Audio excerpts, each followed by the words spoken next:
ಅಂದರೆ ಈಗ ನಿಮ್ಮ ನಾಯಕರೇ ಅಂದರೆ BJPಯವರೇ ಅದನ್ನು ಒಪ್ಕೊಳ್ತಾ ಇಲ್ಲ. ಬಹಳಷ್ಟು ಜನ ಅಂದರೆ ನಿಮ್ಮ ರಾಜ್ಯಾಧ್ಯಕ್ಷರು ಸಹಿತ ಅದಕ್ಕೂ ನಮ್ಮ ಪಕ್ಷಕ್ಕೂ ಸಂಬಂಧ ಇಲ್ಲ ಅನ್ನೋ ಮಾತನ್ನು ಹೇಳಿದ್ದಾರೆ. ಇದು ನನ್ನ ವೈಯಕ್ತಿಕ ನಿಲುವು. ಈಗ ನಿನ್ನೆ ಸಿದ್ದರಾಮಯ್ಯನವರು ಒಂದು ಮಾತನ್ನು ಹೇಳಿದ್ದಾರೆ, ಸಂಸ್ಕೃತಿಯ ಪದದ ಅರ್ಥವೇ ಗೊತ್ತಿಲ್ಲ, ಸಂಸ್ಕೃತಿ ಅಂದರೆ ಮಾನವೀಯತೆ, ಇವರು ಮನೆಗೆ ಬಂದಾಗ ಯಾರಿಗಾದ್ರೂ ಬಡವರಿಗೆ ಹೆಲ್ಪ್ ಮಾಡಿದಾರಾ ಅಂತ ಕೇಳಿದ್ದಾರೆ. ಸಿದ್ದರಾಮಯ್ಯನವರು ನನ್ನ ಎದುರುಗಡೆ ಬರಬೇಕು ಡಿಬೇಟಿಗೆ. ಸಂಸ್ಕೃತಿ ಅಂದರೆ ಏನು, ಯಾವುದು ಸಭ್ಯತೆ, ಇದರ ಎಲ್ಲದರ ಬಗ್ಗೆ ನಾವಿಬ್ಬರು ಚರ್ಚೆ ಮಾಡಬೇಕು ಜನರ ಎದುರುಗಡೆ, ಸಾರ್ವಜನಿಕರ ಎದುರುಗಡೆ. ಅದು ಜನ ಪ್ರತ್ಯಕ್ಷವಾಗಿ ನೋಡಬೇಕು. ಎಲ್ಲೋ ಕುತ್ಕೊಂಡು ಅಥವಾ ಎಲ್ಲೋ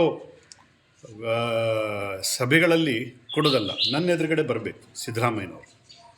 ಸಂಸ್ಕೃತಿ ಬಗ್ಗೆ ಮಾತಾಡ್ತಾರೆ, ಸಭ್ಯತೆ ಬಗ್ಗೆ ಮಾತಾಡ್ತಾರೆ.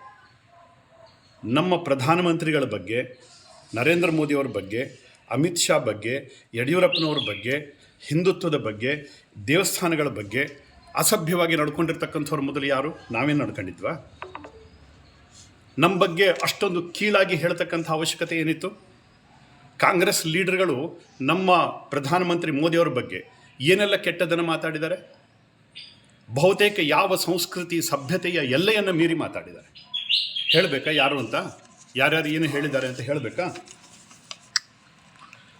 ಅಜಿತ್ ಸಿಂಗ್ ಹೇಳಿದ್ರು ಪ್ರಧಾನಮಂತ್ರಿ ಅಂದರು ಕುರಿ ಅಂತ ಅಂದರು. ಆಮೇಲೆ ಅಭಿಷೇಕ್ ಸಿಂಗ್ ಮಾನ್ವಿ ಹೇಳಿದ್ರು ಡ್ಯಾಮೇಜ್ ಮಾಡ್ತಕ್ಕಂಥ ಮನುಷ್ಯ ಅಂತ ಅಂದರು, ಇಡೀ ಭಾರತದ ಡ್ಯಾಮೇಜ್ ಮಾಡ್ತಕ್ಕಂಥ ಮನುಷ್ಯ ಅಂತ ಅಂದರು. ಆಮೇಲೆ ಸಮಾಜವಾದಿ ಪಾರ್ಟಿ ಲೀಡರ್ ಹೇಳಿದ್ರು, ಅಜಮ್ ಖಾನ್ ಹೇಳಿದ್ರು ಅವ ಒಂದು ಪಪ್ಪಿ ಅಂತ ಅಂದರು, ಅತ್ಯಂತ ಜಾತೀಯವಾದಿ ಅಂತ ಕರೆದ್ರು. ಆಮೇಲೆ ಬೇನಿ ಪ್ರಸಾದ್ ವರ್ಮಾ ಅಂತ ಕರೆದ್ರು, ಪ್ರಧಾನಮಂತ್ರಿಗಳನ್ನು ಕೊಲೆಗಡುಕ ಅಂತ ಕರೆದ್ರು. ಆಮೇಲೆ ಸಲ್ಮಾನ್ ಖುರ್ಷಿದ್ ಅವ್ರನ್ನ ಕಪ್ಪೆ ಅಂತ ಕರೆದ್ರು, ಮಂಗ ಅಂತ ಕರೆದ್ರು, ನಪುಂಸಕ ಅಂತ ಕರೆದ್ರು. ಪಿ ಚಿದಂಬರಂ ಹೇಳಿದ್ರು ಅತ್ಯಂತ ದೊಡ್ಡ ಸುಳ್ಳುಗಾರ ಅಂತ ಪಿ ಚಿದಂಬರಂ ಕರೆದ್ರು.